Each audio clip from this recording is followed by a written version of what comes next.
आणि छान तिथे अविनाश नारकर सारखा एक सिनियर नट होता, तोही अर्थात माझ्याशी आधीपासूनच कनेक्टेड होता, पण तोही समजून घ्यायचा. त्यांनी एकदा बोलता बोलता म्हणलं होतं की ह्या दोघांचं लग्न झालं ना तर फार चांगलं होईल. अविनाश सरांनी हो, हो म्हणजे एक प्रकारे असे खूप आमच्या जवळचे आहेत त्या काळातले ज्यांनी हे इनडायरेक्टली मॅनिफेस्ट केलं होतं आमच्यासाठी. हो. पण ते असतं मॅनिफेस्टेशन आणि दुसऱ्यांनी करणं अधिक नक्कीच, लगेच नक्कीच. चांगल्या गोष्टी करणं ते खरं तर हे आहे. नक्कीच. आणि त्यामुळे तिच्याबद्दल काही म्हणजे शी इज ऑल राईट, गुड. मुलाबद्दल काय सांगाल? मुलगा लग्न झाल्यावर बदललाय का? म्हणजे इंडिव्हिज्युअल बापरे मला एकदम बापरे सगळ्यांसमोर सांगू का? सगळ्यांसमोर म्हणजे आज म्हणून तर कोट भरवलंय मी, फॅमिली कोट. पण मला सांगा, आता सुनेचं झालं, पण बऱ्याच जण आई वडिलांना हे टेन्शन असतं की लग्न झाल्यावर आपला मुलाकडचं सांगते मी, आपला मुलगा बदलेल, सुनेच्या हातात जाईल, किंवा बऱ्याच गोष्टी आपल्याला पण थोड्याशा विचार करून कराव्या लागतील, याचं दडपण असतं. ते एकदा तुमच्याकडे तुमच्या डोक्यात काय सुरू होतं आणि आत्ता लग्न झाल्यानंतर तुम्ही पाहताय तो बदललाय का? नाही नाही, की मुळात तो कसं आहे, दुसऱ्या टीम मध्ये गेला आणि सून तुमच्या नाही, टीम मध्ये बरोबर आली? आहे. हे प्रश्न साहजिक आहेत येणं, कारण आपल्या समाजाची रचना तशी आहे. लग्न झाल्यानंतर मुलगा मुलीच्या अधीन जाईल, किंवा मुलीच्या कडच्यांना असं वाटतं की मुलीने घर ताब्यात घ्यावं. अशा पद्धतीचं कुठल्याही विचारसरणीला मी मानत नाही. कारण कसं आहे की लग्न हे त्या मुलगा आणि मुलीचं नसून ते दोन परिवारांचं. आणि म्हणूनच पहिल्या क्षणापासून म्हणजे मला वाटतं याच घरामध्ये मी पहिल्यांदा भेटायला आलो होतो, याच बिल्डिंगमध्ये. तेव्हापासून आमच्या सगळ्यांचंच फॅमिली मेंबर्स एवढे छान बॉन्डिंग झालेलं आहे पहिल्या भेटीपासून. म्हणजे मला आठवतं की मी जेव्हा आलो तेव्हा हे सगळे असे दारात उभे होते. तुम्ही म्हणलं अरे काय म्हणजे एखादा क्रिकेटपटू कसा बॅट्समन मध्ये असतो आणि स्लीप गली असे ते सगळे, म्हणून मी असं घाबरून तेव्हापासून जे आमचं सुरू झालंय. आणि आता मम्मी म्हणल्या तशा अमृताजी आहे की स्वामी हा आमचा सगळ्यांचा एक श्रद्धेचा विषय आहे, कॉमन. म्हणजे मी अगदी सांगायला आवडेल मला की मी पहिल्यांदा गेल्यानंतर यांना काय भेट घ्यावी की लक्षात राहील भेट, मला काही ते सुचत नव्हतं. म्हणून पुण्यातलं मी फोटो फ्रेमच्या मार्केटमध्ये जाऊन अचानक मला एक स्वामींच्या डोळ्याची, म्हणजे डोळेच फक्त दिसतात त्याच्यात, एक फ्रेम मला आवडली. आणि मी जेव्हा ह्यांना आमच्या व्यायांना दिली तेव्हा त्यांना खूप आनंद झाला, कारण ते स्वामींचे परमभक्त होते, मला माहित नव्हतं. सो दॅट इज म्हणजे कदाचित ते वरून आलेलं असेल की हेच यांना आवडणार आहे आणि इथून तुमचा आता प्रवास चालू होणार. आता प्रश्नाकडे येतो की शुभंकर बदलला असं नाही म्हणता येणार, परंतु काही प्रमाणामध्ये तो आपण ह्या गोष्टी केल्या तर काय वाटेल इतरांना. आता माझं काही तसं बंधन नव्हतं. म्हणजे रात्री तो किती उशीर आला तरी मी फक्त एवढंच म्हणायचं की जास्त उशीर करू नको, तुला हेल्थचा प्रॉब्लेम येईल किंवा काय. तेव्हा ते तशी त्याला मुभा होती, पण अमृता आणि तो एकत्र आल्यापासून तो त्या गोष्टींचा विचार करायला लागला, एवढंच. आणि तो चांगला विचार आहे. येस. अर्थातच आणि तो त्या अर्थाने बदलला, हे चांगला बदल आहे. चांगला बदल, सकारात्मक बदल डेफिनेटली. तुम्हाला आज आणि ताब्यात जायचं म्हणाल तर ते दोघांनी मला ताब्यात घेतलं आणि मी त्यांना ताब्यात घेतलं. असं ताब्यात घेण्याचा प्रश्नच नाही. म्हणजे एकमेकांच्या सोबतीनं आणि एका पेजवर सगळं सुरू आहे.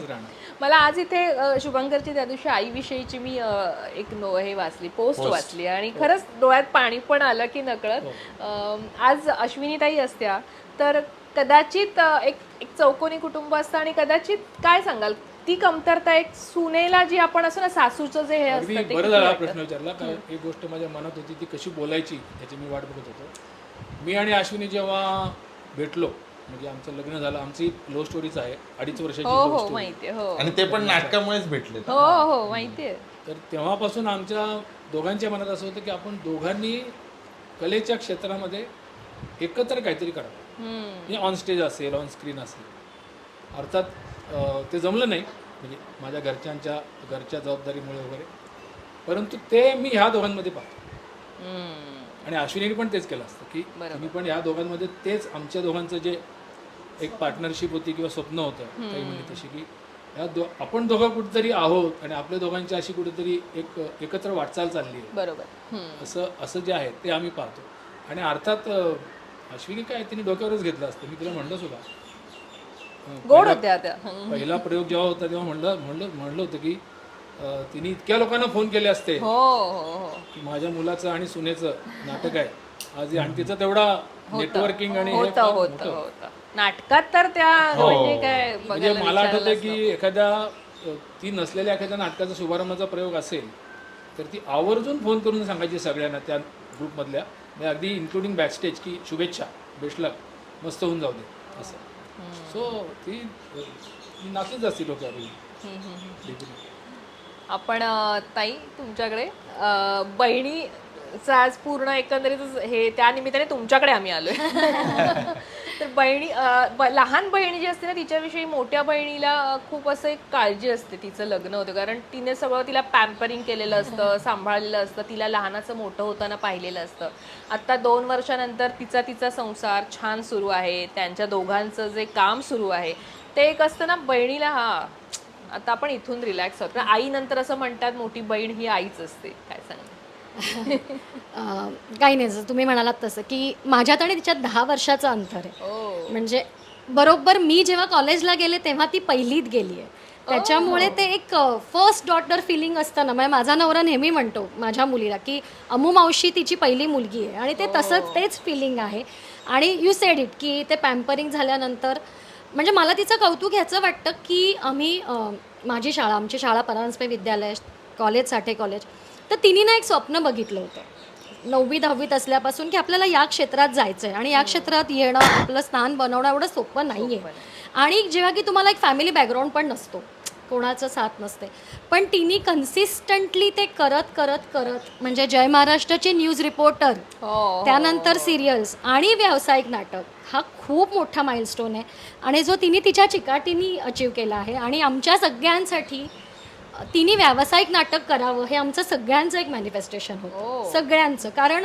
नाटकाचा एक वेगळा दर्जा आहे त्याला येणाऱ्या रसिकांचा एक वेगळा दर्जा आहे आणि तिथली एक वेगळी मजा आहे म्हणजे रंगमंचाची एक वेगळी मजा त्यामुळे आमच्या सगळ्यांचं ते एक मॅनिफेस्टेशन होतं की तिने तिला मिळावं आणि शुभंकरसारखा जोडीदार अर्थात तिला मिळाला आहे त्या दोघांचं छान त्याच्यामुळे ते जमतं आहे ते रंगमंचाचा त्यांचा तो सगळा आनंद एकत्र घेत आहे आणि मगाशी तुम्ही म्हणालात तसं की 2 वर्षांनी कसं वाटतंय आम्ही ना तिच्या लग्नात नेहमी मुलाचा कान पिळला जातो भाऊ पिळतो बरोबर पण आम्ही सगळ्या बहिणींनी अमृताचा पण कान पिळला होता की शुभंकरच्या आम्ही ताई आणि दिदी आहोत आणि त्यालाही सांगितलं होतं की तिने तुला त्रास दिला किंवा तिने तुला काही नाही दिलं तर तू आम्हालाही हक्काने सांगायचं आणि त्याला तो हक्क दिला हो त्यामुळे आणि मी मगाशी म्हटलं तसं मला नाही वाटत शुभंकरमध्ये काही बदल झाला असेल तर कदाचित अमृतात झाला असेल इतका तो गोड आणि गुणी आहे खरंच गुणी आहे म्हणजे आम्ही खरंच ब्लेस्ड आहोत की शुभंकर सारखा जावई आम्हाला मिळालाय खरंच फक्त मी ऍड करतो त्यांचा